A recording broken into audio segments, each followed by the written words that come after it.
하나님 말씀은 스가랴 3장 3절에서 4절입니다. 스가랴 3장 3절에서 4절입니다. 여호수아가 더러운 옷을 입고 천사 앞에 서 있는지라 여호와께서 자기 앞에 선자들에게 명령하사 그 더러운 옷을 벗기라 하시고 또 여호수아에게 이르시되 내가 내 죄악을 제거하여 버렸으니 내게 아름다운 옷을 입히리라 하시기로. 아멘. 말씀 제목은 혼합주의 신앙을 경계하라는 말씀입니다. 혼합주의 신앙을 경계하라는 말씀입니다. 이 본문에서 나오는 여호수아는 모세의 후계자 여호수아가 아니고요, 대제사장 여호수아입니다. 수르바벨 성전이 지어질 때 중요한 역할을 했던 대제사장입니다. 아주 중요한 인물이죠. 여기서 이제 더러운 옷을 벗기라라는 의미가 중요한 게, 성경을 읽다 보면 옷을 찢는 행위, 또 옷을 빠는 행위에 대해서 말할 때가 있습니다. 이런 경우에는 주로 회개를 가리킵니다. 그러니까 하나님 앞에 철저하게 회개해야 된다는 것을 말합니다. 오늘 제가 기독교 신문을 좀 읽다가 복음을 어떻게 이 시대의 문화 콘텐츠에 맞춰서 입혀볼까 라는 이제 그런 주제로 심포지엄을 했었는가 봐요. 주로 나오신 분들이 주로 통합측 교통에 있는 신학대학 교수님들이나 목사님이 이제 와서 이제 거기서 하는 것 같더라고요. 근데 이제 그분들 오해하고 있는 게 복음주의 혹은 복음이라는 게 십자가의 복음이라는 것이 이제 말씀이 소개될 때는 그 시대의 옷에 맞게 그렇게 걸치고 선포되면 뭐 문제가 있느냐? 문제될 게 없다. 여기는 어떤 생각을 하고 있냐면 복음 자체가 아주 전근대적이고 또 복음 자체가 마치 시대와 맞아떨어지지 않는 것처럼 생각하는 거예요. 그러니까 거기다 뭔가 문화적인 콘텐츠를 넣어서 젊은 친구들이 복음을 이해할 수 있도록 해줘야 된다라는 거죠. 이건 아주 세속적인 사고방식에서 나온 겁니다. 그분들의 노력이나 그분들의 어떤 방법 자체가 무조건 틀렸다고 할 수는 없는데, 사도 바울이 십자가의 복음을 전할 때 전도에 미련한 것으로 했고, 또 하나는 자기지혜와 세상지혜와 세상 방법으로 하기보다는 오직 성령의 능력으로 했습니다. 그러니까 십자가의 능력 혹은 십자가 복음의 능력은 시대를 초월해서 성령이 역사하실 때 일어났어요. 이게 아주 중요합니다. 근데 거기에 무슨 다른 옷을 입히면 된다 그런 거 안 해요. 또 어떤 광고를 하나 봤는데, 요즘 이제 백세 시대라 해가지고 어른들이 많이 오래 사시잖아요. 그러니까 노인 목회를 해야 된다는 거예요. 자기들 세미나에 참여하면 막 배가 되고 아주 재정적으로도 자립을 하고 아주 막 엄청난 부흥을 하니까 와서 한번 우리 세미나 와서 해봐라. 완전 바뀌어진다. 그냥 백발백중이다. 막 그렇게 광고하는 걸 봤어요. 그리고 성공 이단 같은 걸 쭉 써놓고 이제 이 교회가 이렇게 돼서 이렇게 됐고 저렇게 됐다라는 식의 아주 조잡한 겁니다. 그러니까 왜 그러느냐? 그렇게 사람들을 끌어모을 수 있고 자기 주종을 확대할 수 있고, 또 요즘 목회가 쉽지 않으니까 많은 목사님들이 돌파구로서 자기들이 만들어낸 프로그램과 자기들이 만들어낸 방식과 그런 걸 따르면 된다는 식으로 이제 가르치는 거죠. 그러다 보면 거기다 뭘 집어넣냐면 이제 세상 것들을 많이 집어넣는 거예요. 그러다 보면 이제 사실 그러니까 기독교인들에 있어서 적은 외부에도 적이 있지만 내부에도 적이 있습니다. 그러니까 외부적은 우리가 너무 잘 알아요. 사탄부터 시작해서 복음을 대적하는 사람들은 다 적이니까 당연히 적으로 보겠죠. 그러나 교회 내부에서 적 아닌 적, 그러니까 적이 아닌 것 같은데 적인 사람들이 있어요. 그게 대표적인 게 혼합주의, 혼합주의와 세속주의에 물든 사람들입니다. 스가랴 3장 1절을 보시면 대제사장 여호수아는 여호와의 천사 앞에 섰고 사탄은 그 오른쪽에 서서 그를 대적하는 것을 여호와께서 내게 보이시니라. 스가랴 선지자에게 지금 여호수아라는 대제사장 여호수아가 있는데 여호와의 선지자 앞에 서 있어요. 그런데 그의 오른쪽에 누가 사탄이 대적하는 것을 하나님이 보게 하셨다는 거예요. 이게 아주 중요합니다. 그러니까 대제사장 여호수아라는 인물이 이렇게 나쁜 인물은 아니에요. 아주 귀한 인물입니다. 왜냐하면 수르바벨 총독이 성전 재건을 할 때에 대제사장 여호수아도 학계의 선지자와 더불어서 아주 열심히 그걸 했던 사람이 여호수아입니다. 대제사장 여호수아. 근데 그런 사람에게 어떻게 됐다고요? 앞에 여호와의 천사가 있고 오른쪽에는 누가 있었다? 예. 사탄이 있었다면 사탄이. 이게 아주 중요한 거예요. 그러니까 우리가 신앙생활을 할 때에 원수는 언제든지 우리를 넘어뜨리려고 하고 언제든지 우리를 깨부셔야 해요. 그게 무슨 일을 하냐? 사탄이 하는 게 뭐냐면 사탄이 여호수아의 옷을 더럽힙니다. 그러니까 여호수아 옷이 더럽혀져서 여호수아가 그 자신이 그 더러운 옷을 입고 있다고 생각하지 못하는 거예요. 여기서 보는 더러운 옷이라는 게 눈에 보이는 더러운 옷이 아니라 영적인 측면에서의 더러운 옷이에요. 그러니까 그것을 입고 있는 거죠. 그러니까 하나님이 그것을 벗으라고 하고 내 죄악을 제거하여 버렸다 아름다운 옷을 입히리라 하시는 거죠. 그러면서 5절을 보시면 내가 말하되 정결한 관을 그의 머리에 씌우소서 하며 그 정결한 관을 그 머리에 씌우며 옷을 입히고 여호와의 천사는 곁에 섰더라. 오늘날 그리스도인들이 신앙생활하면서 대제사장 여호수아처럼 이렇게 정결케 해야 됩니다. 그렇게 되면 오늘날 우리 속에 있게 되는 혼합주의적인 신앙의 형태 이것으로부터 벗어나야 돼요. 이런 책이 있더라고요. 나는 무당의 아들이었다 하면서 이제 무당 엄마를 둔 목사인가? 무당 엄마의 아들 목사가 뭐 그런 책인가 하나 있는데요. 이제 후에 그 어머니가 예수님을 믿고 이제 지금은 신실하게 그리스도인이 되셨어요. 근데 이제 그 무당들 중에 90%가 교회를 통과해서 들어온대요. 예, 처음 알았어요. 그러니까 무당 중에 거의 90%가 교회를 경험해보면서 그러니까 그 교회를 거쳐간 사람들이 약 90%가 되고 통계적으로 한 100만 명 정도가 무당입니다. 엄청난 숫자입니다. 그리고 교회에 막 그 중직이었던 사람들 중에 무당이 된 사람도 있고 또 신내림. 근데 이 목사님의 어머니 무당이셨을 때 하루에 3-4시간씩 4시간 이상씩 꼬박꼬박 기도를 해가지고 세상만 하면 영험했대요. 그래서 꿈에 누가 온다는 걸 다 가르쳐 준대요. 정말 온대요. 또 갑자기 음성을 듣고 누가 와서 뭘 물을 거다 이렇게 대답해 주라고 또 막 그런 것도 경험을 하고 그러다가 이제 십자가 복음 앞에 깨져서 이제 예수를 믿게 됐는데 그렇게 생각 못했는데 오늘날 수많은 교인들이 치성신앙에 빠질 수 있다라고 경고했어요. 치성이라는 게 치성드린다는 거 아니죠. 정상들에서. 그러니까 대부분 자기를 위해서 치성을 드리잖아요. 신에게. 그러니까 하나님이 빠져있는, 인격적인 하나님과의 교제가 빠져있는 치성을 드리는데 열중하는 모든 것들, 그게 치성신앙인데 그게 오늘날 한국교회를 병들게 하고 그렇게 되는 거죠. 혼합주의 신앙의 전형적인 모습이 그거예요. 그러니까 내가 좋으면 다 되는 거예요. 그러니까 오늘날의 한국교회 가장 큰 문제는 인격체신 하나님을 만난 적이 없으니까 인격체신 하나님과의 교제가 없는 것이고 또 하나는 인격체신 하나님을 그렇게 하니까 당연히 안 믿게 돼요.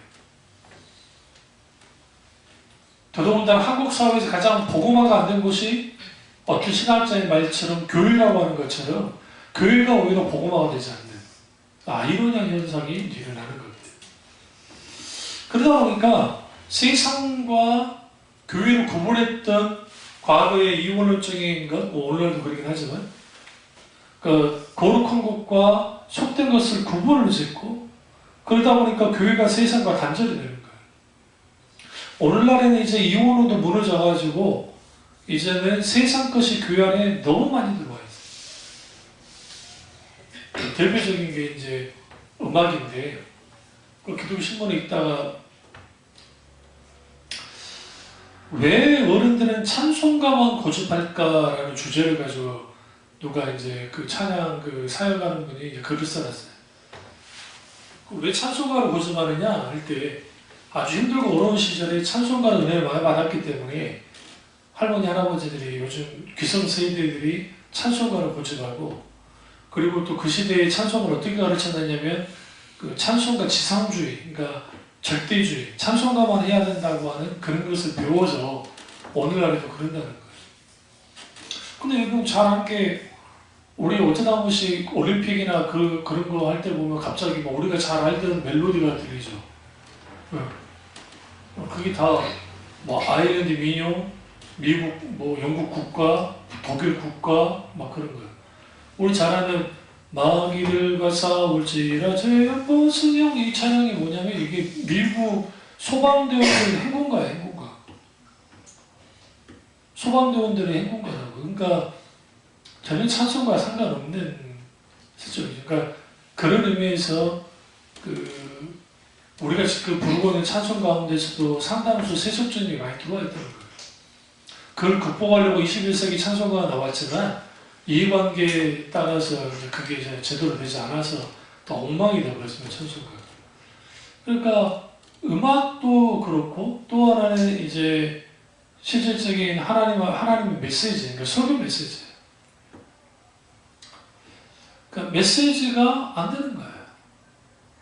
저 이용표 씨가 구설수에 올랐는데, 그러니까 아내가 임신했을 때 이제 무통분만이라는 게 있거든요. 그래서 무통주사를 맞아서 분만을 하는 게 옳은 것이냐 그런 것이냐 할 때 성경에 아담과 하와가 제일 죽고 이제 어떻게 해야 되세요? 해산의 고통을 더하리라 라고 했기 때문에 자기 신앙적으로 무통주사를 안 했었겠지만 그래도 뭐 아내가 만약에 아프다면 그럼 또 할 수도 있다는 생각을 했다가 이제 안 했대요. 그래서 애를 셋을 낳았을 때 무통분만을 이제 안 했다. 근데 후배 하나가 이제 크리스찬 후배 하나가 물어본 거죠. 자기 아내도 이제 출산을 해야 되는데 어떻게 해야 되느냐. 그러니까 이제 이용표 씨가 뭐 그거는 상황에 따라 해도 되고 안 해도 되는데 그건 말아서 할 일은 아니다. 이제 할 일이다. 그런데 이제 옆에 있던 이용표 씨 아내가 무통분만은 반드시 해야 되는 것이다 라는 식으로 했다는 글로 쓴 거예요. 그게 책에 나온 거죠. 여러분 어떻게 생각하세요? 물론 이제 사설에는 이렇게 있더라고요. 그건 개인사, 가정사이기 때문에 뭐 그거 가지고 한 거 아니다. 그건 그의 신앙이니까 그 뭘 할 수는 없다. 근데 여기서 아주 위험한 게 있어요. 이용표 씨가 하나님을 알고 둘은 모르는 거예요. 뭘 모르는 거냐면 아담과 하와가 죄를 짓고 타락해서 이제 만약에 그 논리로 그러니까 이용표 씨 논리로 하면 우리 약 먹으면 안 돼요. 그때 고통 당해야지. 우리가 병이 왜 들어왔어요? 죄악 때문에 들어온 거예요. 죄악 때문에. 죽음이 왜 들어왔어요? 죄악 때문에. 그러니까 소위 성경 문자주의에 빠지면 아주 신앙이 좋은 것 같은데 문자주의에 빠지면 그 문자 한 구절에 딱 붙잡히는 거예요. 이게 율법주의예요. 일종의. 그러니까 이용표 씨가 무통분만 해도 된다고 하는 그 논리는 나는 개인적으로 이야기하고 난 뭐 나쁘다 생각하지 않아요. 자기 신앙이니까 그것까지 뭘 할 건 없잖아요. 근데 그것도 이제 문맥을 좀 다 봐야 되겠지만 그래도 그렇게 하는 게 옳은 것이다 라고 하는 것은 아주 이게 위험성이 있는 거예요. 왜 위험성이 있냐면 아담과 하와 타락 이후에 예표씨 말대로 해산의 고통이 더해졌고 그리고 고통을 받게 됐어요. 그럼 그 논리로 가면 병원 가면 안 돼요. 집에서 다녀야지. 의사 도움 받으면 안 되죠. 안 그럴까요? 그러니까 이 친구는 뭐에 집중했냐면 해산의 고통에 집중한 거예요. 해산의 고통을 당해야 된다. 근데 예수님이 2000년 전에 오셔서 예수 그리스도 믿고 구원을 받았어요. 죄와 사망 권세를 이기셨죠. 우리는 뭐 했어요? 이제는 과거의 죄, 현재의 죄, 미래의 죄로부터 예수 그리스도의 십자가에서 용서를 받았어요. 죄의 저주로부터 우리는 해방된 사람들이에요. 로마서 8장 1절에서 말한 것처럼 성령의 법이 죄와 사망의 법에서 우리를 해방시켰단 말이에요. 그러니까 우리에게 아직까지 죽음이라는 고통이 있고 해산의 고통이 있는 건 사실이지만 육신적으로 이미 영적으로 해방됐다고요. 그러니까 그게 굳이 매울 필요가 없어요. 그거 하는 게 믿음이 좋은 사람이 꼭 웃기는 거예요. 또 하나 볼까요? 주일날 그러면 그렇게 따지면 주일날 그 돈 쓰면 됩니까 안 됩니까? 뭐 사러 가게 가면 돼야 안 돼요? 지금도 안 된다고 하는 분들이 있어요. 저 어렸을 때 제가 신앙생활 할 때 가면 큰일 난다고 가르치는 받았어요. 주일을 온전히 하나님께 드려야 되고 그렇기 때문에 돈 같은 거 쓰면 안 된다. 가게 가서 뭐 사 먹어도 안 된다. 심지어는 그 버스 있죠, 버스로 먼 곳까지 가면 안 된다고 그러잖아요. 그게 다 율법주의 그 조문에서 나오고 조문에서. 그러니까 그는 좋게 보면 이걸로 볼 수 있어요. 그 뭘로 볼 수 있냐면 온전한 주의를 지키자는 의미에서 교적 측면이라면 이해할 수 있다고요. 그런데 문제는 뭐냐면 그거 안 하면 신앙이 잘못되고 그거 안 하면 잘못된 것이 아니요. 성경은 그렇게 말하지 않아요. 물론 이사야서에 안식일에 오락을 피해라고 했으니까 오락을 피해야죠. 그래서 TV도 아예 못 보게 하는 교회도 있어요. 주일 내내 TV도 아예 못 보게 오락 같은 거 하지 말라 했기 때문에. 그러면 어떤 그 자기들이 중요한 그 정해놓은 규칙이나 근거를 해야 마치 그게 신앙이 좋은 것처럼 그게 성경적인 거라 생각하는 그런 자기들 만드는 규칙이에요. 안식일은 누구를 위해서 있다 했어요? 사람을 위해서 있다 했다. 안식일에 가장 중요한 것은 두 가지예요. 하나는 하나님께 예배드리는 것이고 다른 하나는 쉬는 거예요. 쉬는 거예요. 사밧이라고 하는 그 단어가 안식일이었는데 이 사밧이라는 게 쉰다는 뜻입니다. 하나님 앞에 쉬는 거예요. 그게 우리에게 필요해요. 근데 거기에 주일날 뭐 TV도 안 보고 주일날 돈도 안 쓰고 주일날 뭔가 그렇게 해서 그런 거 안 하면 믿음 좋은 거고 그렇지 않으면 믿음이 좋은 것이다? 그렇지 않아요. 예수님이 안식일날 그 길을 가시다가 밀밭에 밀을 까먹었죠? 그렇게 따지면 예수님도 지금 돈 쓰는 거랑 똑같은 거예요.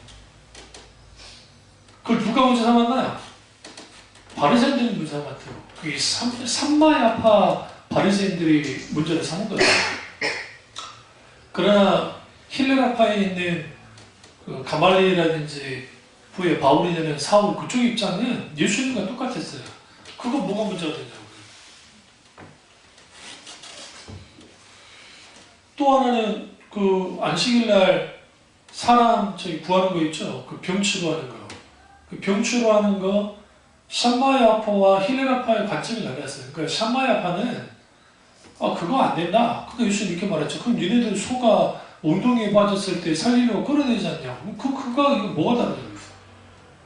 그럼 힐레라파는 어떻게 다가왔느냐? 예수님과 똑같았어요. 안식일날 병자를 고치는 게 뭐가? 그래서 그 다메섹에서 사울이 예수님을 만났을 때, 에? 네가 나를 핍박하는 예수를 할 때 깜짝 놀랐던 이유는 뭐냐면 사울 자신이 예수님의 가르침에 대해서 그렇게 반감을 갖는 건 아니었어요. 왜 그러냐면 힐레라파의 상당 부분이 예수님 가르침과 비슷했기 때문에.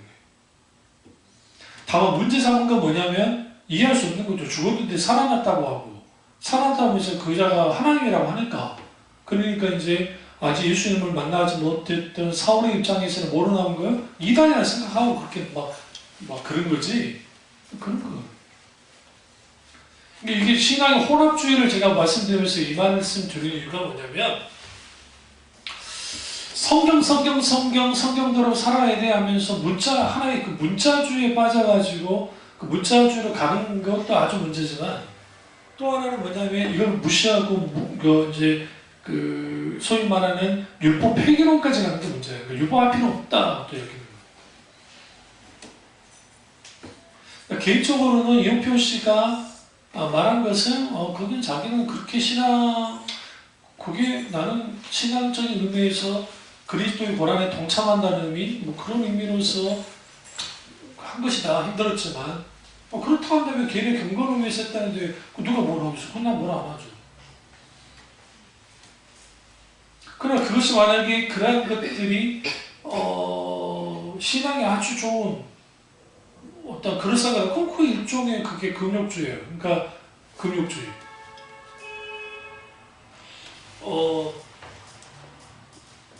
시리아의 고대 시리아 지금 말고 고대 시리아의 이제 최초의 수도사가 나오는데 기동성자라고 하는 사람들이 있습니다. 그 바위 기둥 쭉 올라가고 위에 있다가 집 같은 거 지어가지고 거기에 있고 거기서 이제 소위 이제 설교도 하고 하는 그런 사람들. 그런 사람들이요.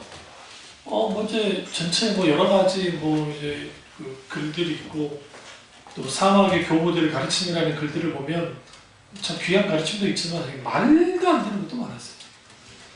그러니까 그 사람들 생각엔 그 당시 카톨릭이 타락을 했으니까 6세기경에 이제 되니까 카톨릭 교황이 이미 나온 거예요. 그러니까 그런 상황이 되니까 신앙의 어떤 순수성을 알고 들어간 거예요. 근데 문제는 뭐냐면 자기 자신이 우상이 되어버리는 거예요. 그 자신 안 그랬으면 모르지만 성인이라 추대받고 숭배받고 막 한 거예요. 그게 1800년 동안까지 이어졌어요.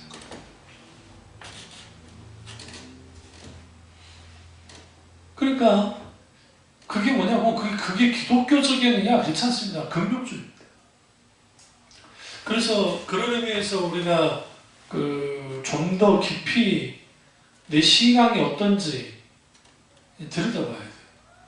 그러니까 이용표 씨의 그런 거 개인의 경건에 있어서는 뭐라 할 게 없습니다만은 그걸 만약에 일반화시키고 보편화시킨다?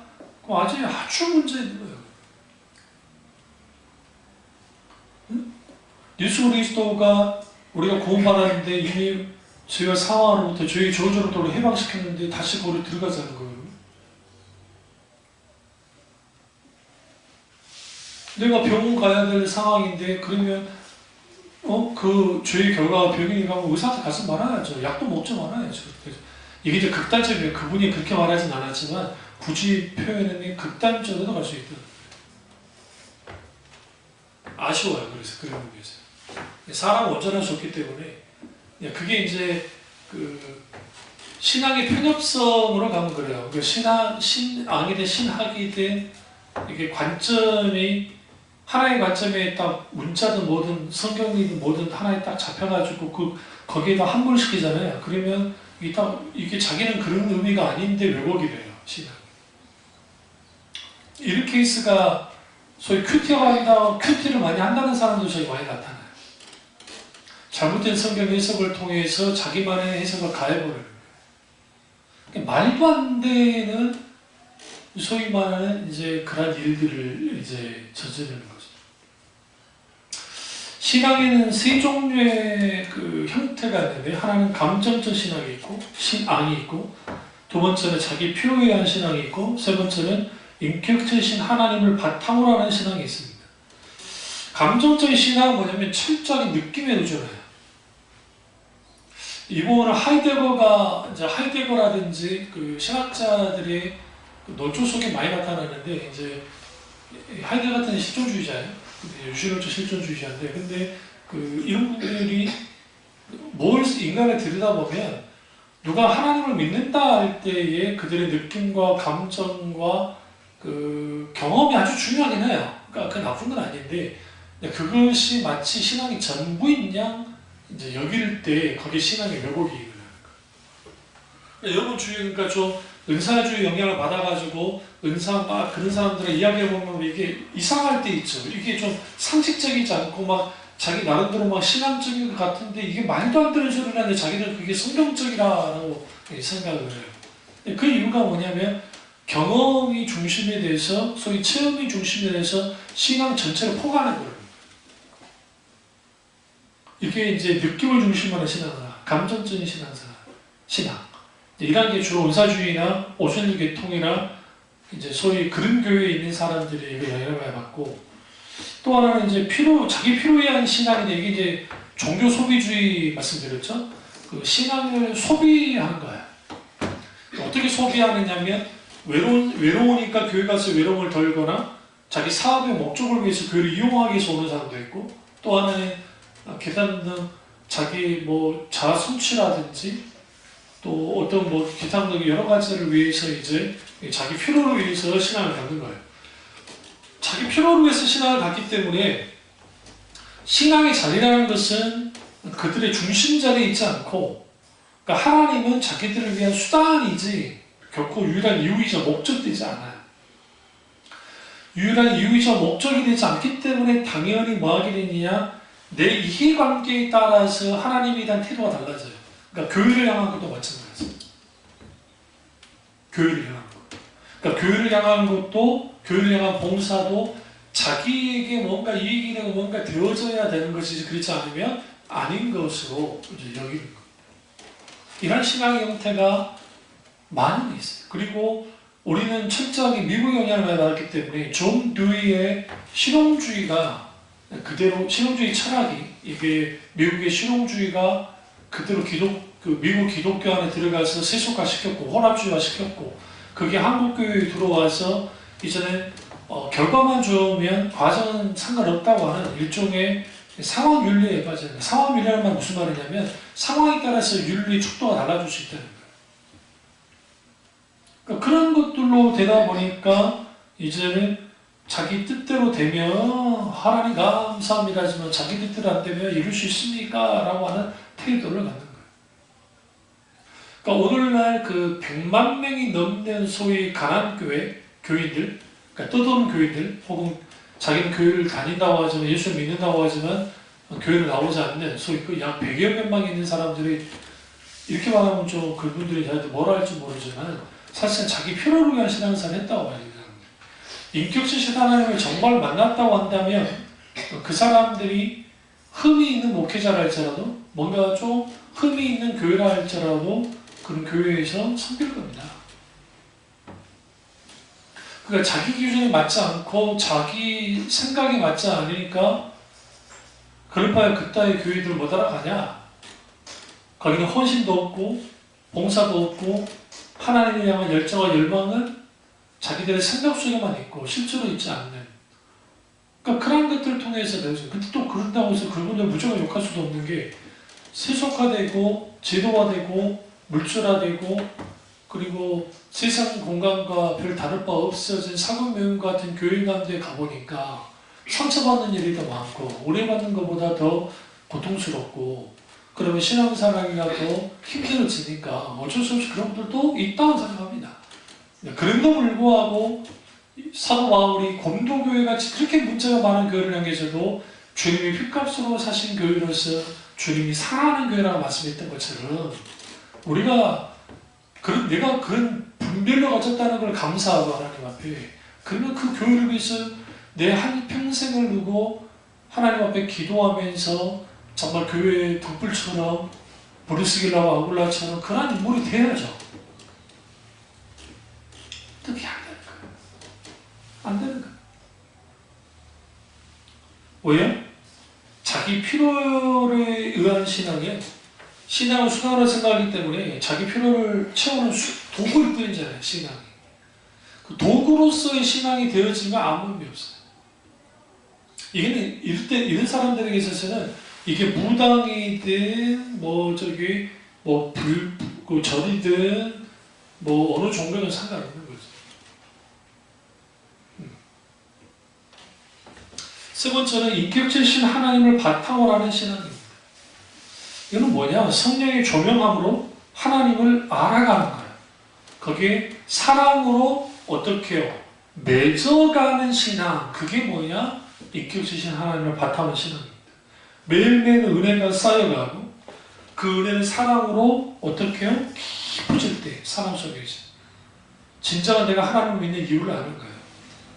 개나리 목사님 책을 제가 읽고 있는데 이렇게 두꺼운 책이에요. 근데 신학 공부나 이렇게 신학 공부를 했었다. 이제 그런 책을 쭉 읽는데요.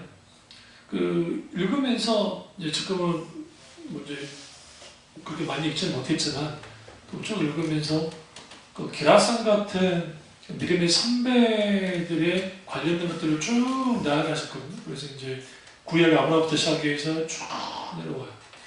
사도들, 그 다음에 그들의 제자들과 교부들 이후에 이제 하나님의 기억에 썼던 사람들을 관련된 글들을 쭉 읽으면서 하나님이 그 시대마다 하나님의 사람들을 보내서 빛의 역할을 감당하게 하고 그리고 세속화되고 혼합주의 신앙에 빠져있던 그 시대를 하나님이 그 사람들을 통해서 바꿔나가는 그 모습이 정말 아름다웠어요. 오늘 뭐라고 합니까? 여호수아에게 아름다운 옷을 입히리라. 예수 믿는 사람들은 아름다운 옷을 입고 있는 사람들. 이 여기서 말하는 아름다운 옷은 뭘까? 흰 옷 입은 세마포예요. 계시록에 보면 흰 옷 입은 세마포 옷을 입고 있죠. 14만 4천 명이. 그러니까 세마포 옷은 누굴 상징해요? 그리스도라는 거예요. 그리스도로 옷을 입은 거예요. 예수 그리스도로 옷을 입는 것. 그것이 그리스도예요. 이게 아주 중요하죠. 그래서 여러분 인격적인 하나님 바탕한 신앙은 이거예요. 내가 말로만 하나님과 인격적인 관계를 가졌다 그게 아니라 사랑하기 위해서 치러야 될 대가가 있다면 기꺼이 내가 대가를 치르는 거예요. 나이지리아의 보코하람이라고 하는 극단주의 이슬람 무장단체가 있습니다. IS와도 이제 연결이 되어 있는데요. 못지않게 아주 호전적인 놈들이에요. 이놈들이 기독교인들 마을들을 막 공격을 해서 소녀들을 남자애들을 죽이고 소녀애들을 강 앞에 가서 강간 폭행하고 막 그래요. 그런데 거의 대다수 이제 거기서 뭐 병들어서 죽은 애 뭐 있고 뭐 어떻게 살해당한 애도 있지만 이제 거의 대부분 풀려났는데 지금 한 명 여자아이가 풀려나질 않았어요. 사랑이 있어요 지금. 이제 왜 풀려나지 않았냐 했더니 나머지들은 다 개종을 했어요. 이슬람으로.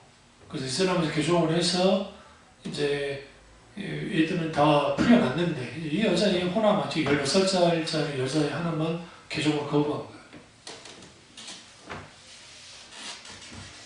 그래서 우리가 이제 여러분 좀 아셔야 되는 게 나이지리아, 그러니까 아프리카 기독교의 상당수가 혼합주의입니다. 그러니까 토속 신앙과 기독교 신앙이 합쳐져 있어요. 정통 기독교라고 보면 안 돼요. 그리고 지금 이집트의 콥트 기독교도 지금 짬뽕이 돼 있어요. 그 인도 1000만 명이 넘는 기독교인들 그 사람들도 힌두교, 그러니까 이제 유슈라는 신은 그냥 여러 신 중에 하나인 거예요. 그러니까 거기도 짬뽕이 돼서 달리시라고 하는 이 사람들도 소위 말하는 정통 기독교가 아닙니다.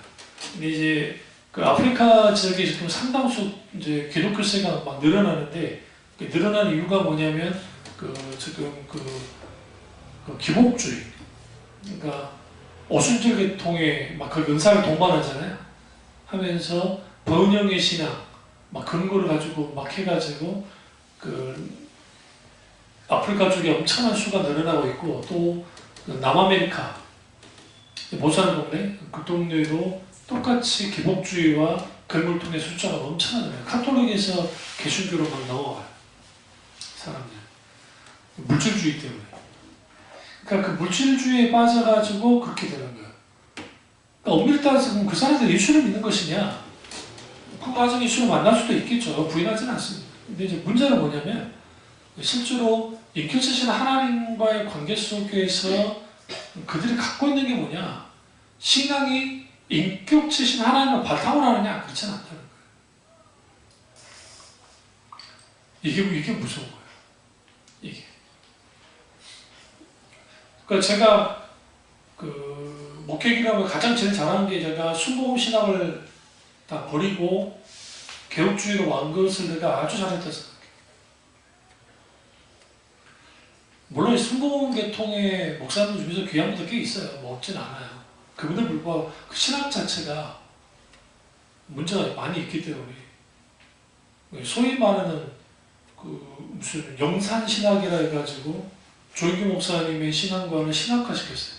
오중보부가 삼박자의 축복을 신학화시켜서 말하는 그거 웃기는 거야. 나도 욕할 줄 모르지만 그런 식의 신학이 어디 있어요. 근데 이제 일부 또 이해가 되는 게 그 순복음 계통 안에서는 또 그게 신학화시킨 게 당연하게 가겠죠. 왜 그러냐면 어쨌든 한 세대나 그게 다 예를 들어 순복음교회가 다 뭐 다 총괄하고 있으니까 그럴 수 있다고 생각하는데 그게 성경적이냐? 그렇지 않습니다. 그러니까 그런 의미에서 물론 그렇다 다 틀렸다는 건 아니에요. 맞는 부분도 있겠죠. 그러나 이제 아주 좀 위험성이 많은 소위 여기도 한번 책이 있는데 4차원의 영성이라는 책이 있어요. 여기도 그 목사님이 쓰셨던 책인데 그 책이 전형적인 본용주의시는 책입니다. 그 읽어보면요 정말 힘이 돼요. 정말 신나요. 내가 뭔가 할 수 있을 것 같아. 정말 대단하신 분인가. 그걸 가지고 내가 믿음으로 해나가면 거기에서 놀라운 역사가 나타날 것 같은 그게 미국 사람들이 정말 좋아하는 거예요. 미국 사람들 거부감 없이 그걸 그대로 받아들입니다. 여러분, 우리가 한 거 아셔야 하는 게 복음의 스칸달레이 조마이 걸러 넘어지는 요소가 없으면 다 가짜예요. 복음은 다 걸러 넘어지는 요소가 있어요. 이게 사도들의 가르침, 예수님의 가르침에만 있는 게 아니고 선지자의 가르침도 있어요. 선지자의 가르침도 스칸달레이 조마이가 있었어요. 다 걸러 넘어지는 요소들. 그걸 통해서 뭐 하느냐? 소위 말하는 알곡과 쭉정이 양과 염소를 나눈 거예요. 그러니까 우리 착각하면 안 되는 게 알곡과 쭉정이 뭐 염소와 양을 심판하셔가지고 나눈다. 근데 이미 그때 확실히 나누긴 하는데 이미 어디서부터 나눠지냐면 살아있을 때부터 나눠져요. 이미. 그래서 예수님이 뭐라고 하셨나요? 가라지가 있을 때 알곡인 가운데 가라지가 있을 때 그걸 뽑지 않는다 했잖아요. 아시면서도. 왜? 알곡이 상할까봐. 놔두신 거예요. 그렇지만 이미 알곡과 가라지는 이미 구분이 돼요. 그러니까 하나님 편에서 이미 구분되어 있는 거죠. 그런 의미에서 그 시대에 있었던 엄청난 부작용들이 오늘날 한국 제 세대가 이제 겪고 있는 거죠. 우리 세대가. 교회가 교회 역할을 하지 못하는 일들이 벌어진 거죠. 그래서 그런 영적인 분별력이 이제 없으면 이제 문제가 되는 겁니다. 우리 이제 조카가 와서 이제 일일이나 신학적 이야기는 하지 않았습니다. 왜냐면 다크에 붙고 제 신앙관을 일일이 말할 수는 없고 이제 자는데 하도 이야기하는 걸 잠깐 들어보니까 기도 응답에 대한 것들 쭉 이야기를 하는데 우리가 이제 조심해야 될 게 뭐냐면 우리가 하나님 앞에 기도할 때 하나님 어떤 감동을 주시죠. 그리고 그 감동 가운데에서 어떤 일이 이루어질 때 하나님 하신 것이다라고 단정하면 안 돼요. 자칫하면 그런 함정에 빠져요. 그러니까 믿음 좋은 분들이 그게 함정에 빠질 수 있어요. 자칫하면. 그러니까 이제 이거는 이제 조카가 잘못했단 말이 아니에요. 거기에는 이제 한 가지를 가르쳐 줄 편데 그게 뭐였냐면 이제 분별을 해야 된다라는 거예요. 분별. 어떻게 분별을 해야 되냐면 이게 도피였나 아니면 구체적으로 말씀드릴 수 없으면 이제 기타 등등 그런 것들을 들여다보고 또 하나님의 응답 가운데서 잘했어요. 또 정말 신실해요. 내가 봐도. 그리고 하나님의 뜻이 어떤 게 있는지 계속 물어보고 그리고 그런 상황에서 이제 이런 게 일어났으니까 이제 하나님 하신 게 아닐까라는 생각도 갖고 있어요. 또 그 하나님 하실 수도 있어요. 분하지 않아요. 근데 중요한 건 뭐냐면 그 일련의 과정 속에서 하나님께 쭉 묻고 이 뜻은 하나님이 우리가 내적인 본인에게 실질적으로 하나님이 말씀하시고 그 이후에 있는 열매가 맺어져요. 근데 그거 알긴 알더라고요. 내가 넌지시 말하니까 조급하면 안 되고 평안이 있어야 된다는 거는 이제 알더라고요. 그래서 그럼 된다. 그럼 조급하지 않고 하나님의 평안이 주어지면 거기에서 하나님의 역사하심을 이제 아는 것이고 이후에 뭐까지 봐야 된다고요? 일어나는 열매까지 들여다봤을 때 이게 하나님이 하셨던 거구나. 그러니까 저나 여러분이나 처음부터 다 할 수는 없기 때문에 이제 그런 의미가 있습니다. 그렇게라도 하나님의 뜻을 찾는 딸이 예쁜 거죠. 아주 예쁜 거죠. 요즘 젊은 애들이 뭐 그러나요? 그러니까 그런데 이제 소위 연예인 크리스찬이라고 하는 분들 중에 상당수가 기도를 했는데 이렇게 하나님 역사하셨고 기도했는데 막 이런 일이 있었고 기도했는데 이렇게 해주셨습니다. 그래서 막 할렐루야 너무 좋아요 막 그래요. 참 신나고 좋은 일이라고 생각해요. 근데 이제 묻고 싶은 것은 그분들뿐만 아니라 우리를 향한 말이기도 하는데 그럼 그 이후의 열매는 어떤 열매를 맺었던가? 그것에 대한 가르침이 없어요. 한국 교회가. 그러니까 기도 응답 받아야 됩니다까지는 해요. 받았어요. 이제 받은 다음에 해야 할 거 뭐예요? 감사한금 하면 땡이야. 응? 힘을 다해 감사한금 하고 하면 끝나버려요. 이후에 열매가 어떻게 열매가 맺어지는 것까지 나아가야 되는 건가 그런 거죠. 우리가 역사 속의 신앙의 혼합주의는 이걸 이제 뭐라고 하냐면 신학적인 용어로 콘스탄틴주의라고 해요. 콘스탄티니즘이라는 표현을 쓰는데 이게 콘스탄티네제 아시죠? 기독교를 공인했던 AD 313년에 밀라노 침략을 통해서 로마 기독교가 기독교로 공인이 됩니다. 공인이라는 것은 여러 종교 중에 이제 공식적인 종교로서 하나가 인정을 받는 거예요. 기독교가. 그때 이제 했던 게 뭐냐면 이제 세상 종교와 아주 이제 제도화되면서 이게 기독권화되고 하면서 어려운 말 좀 쓰겠습니다. 헤게모니를 교회가 쳤어요. 그러니까 헤게모니라는 것은 두 가지를 주면 헤게모니를 하나는 돈과 권력이에요. 돈과 권력을 딱 지었을 때에 이제 급격하게 타락합니다. 급격하게 타락하고 근데 이제 중요한 건 그 돈과 권력이 왜 무섭냐면 그 돈과 권력이 어마어마한 큰 성당을 짓게 만들고 그 권력이 이제는 안 믿는 사람들을 끌어오게 하죠. 그러니까 이명박 전 대통령이 소망교회 장로일 때 소망교회가 갑자기 1000명이 늘었잖아요. 교주가. 아니 대통령이 소망교회 장로이긴 한데 그거하고 교회가 무슨 상관이에요. 근데 1000명이 넘는 교인들이 늘었어요. 소망교회. 왜 그런가 했더니 줄 서려고 어중이 떠둥이 뛰어 소망교회로 들어가는 거예요. 그런 현상이 21세기도 일어나는데 하물며 AD 4세기경에 그런 일이 안 일어난다? 그건 웃긴 거예요. 더 일어나겠죠. 그러니까 그런 일들이 벌어지고 그러니까 원래의 오리지널 처치 원래 교회가 사라지는 거예요. 초대교회 모습이 사라지고 4세기경에 교황이 등장과 함께 이제는 뭐가 되어지냐면 짬뽕, 그러니까 여러 종교 짬뽕 되어져 있는 소위 말하는 혼합된 기독교가 나오는 거예요.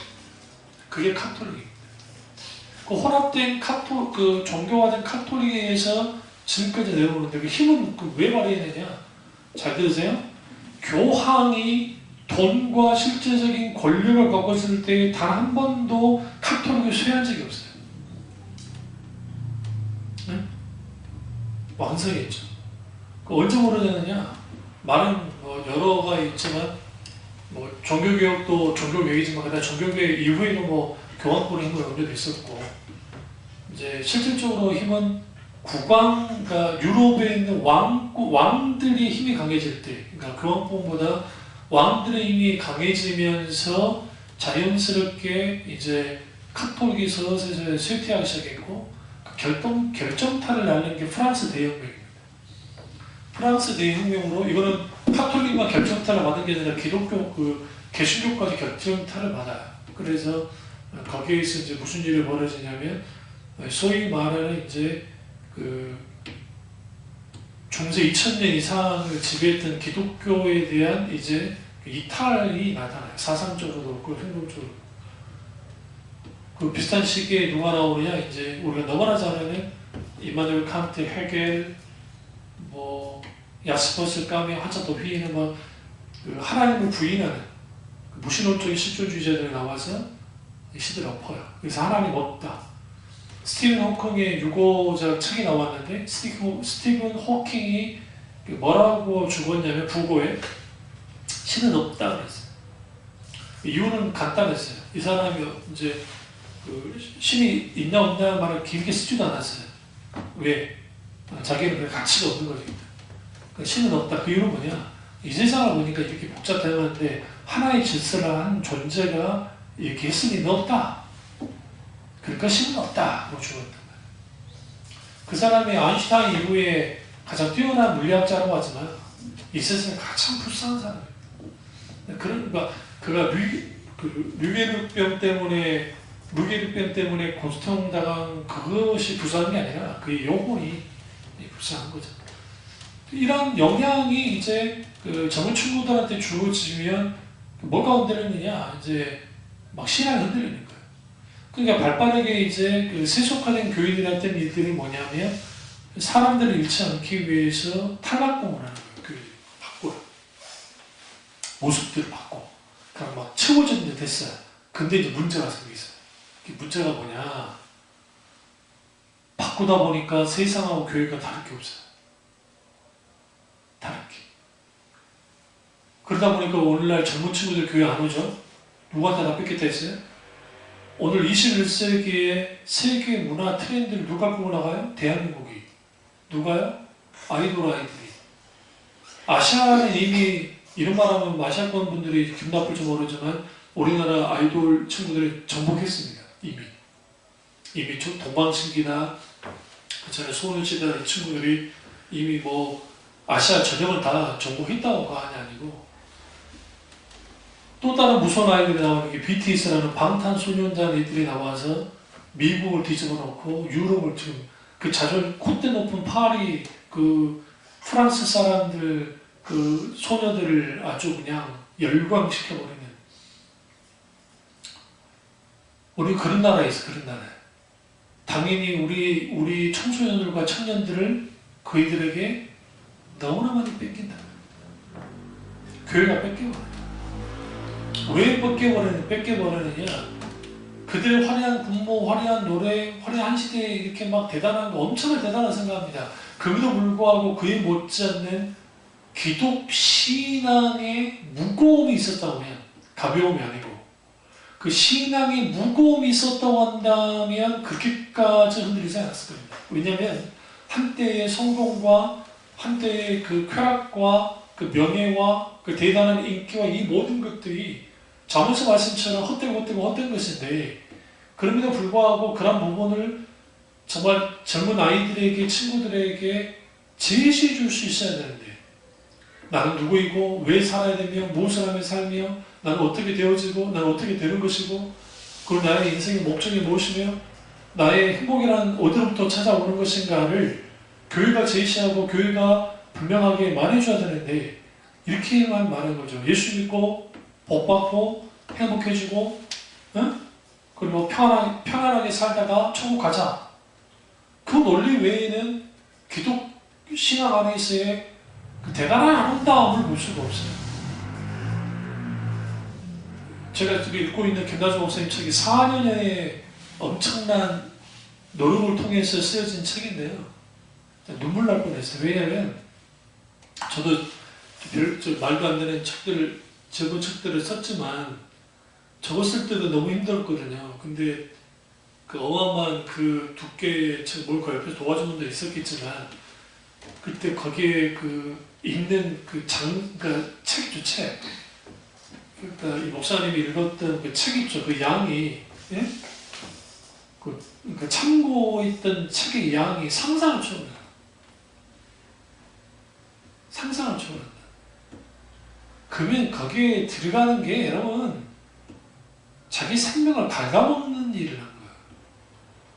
자기 생명을. 근데 왜 그걸 한 줄 아세요? 그렇게 한국교회가 그나마라도 그렇게 해서 좀 살려보려고. 뭘 막아보려고? 이 시대의 세속적인 신앙을 막아보고 혼합주의적인 신앙을 막아보려고. 그런 것이죠. 오늘 스가랴를 통해서 우리는 분명히 뭐죠? 아름다운 옷을 입히신다는 말씀처럼 오늘 그게 대유자이고요. 다음 주에 이어서 이거 혼합주의 신앙과 관련된 경계하는 말씀을 계속하도록 하겠습니다. 기도하겠습니다. 기도하실 때 오늘 이 말씀